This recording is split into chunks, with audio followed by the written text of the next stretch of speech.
Here we are, another old gem. I'm supposed to try to find parts to restore this old girl. At some point, he wants to redo it, which right now, it's got an automatic transmission. They're Select the Speed, they're called. It's a Ford, and they have a lot of problems with the transmissions apparently on these. But apparently there is another Ford tractor that will bolt to the power head, so you can use the power head, and I guess you lose the whole rear end part.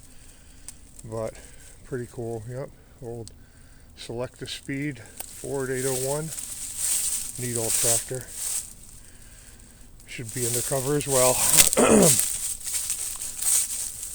I'd have carports or whatever out here myself covering all this stuff up, but to each his own. But really neat.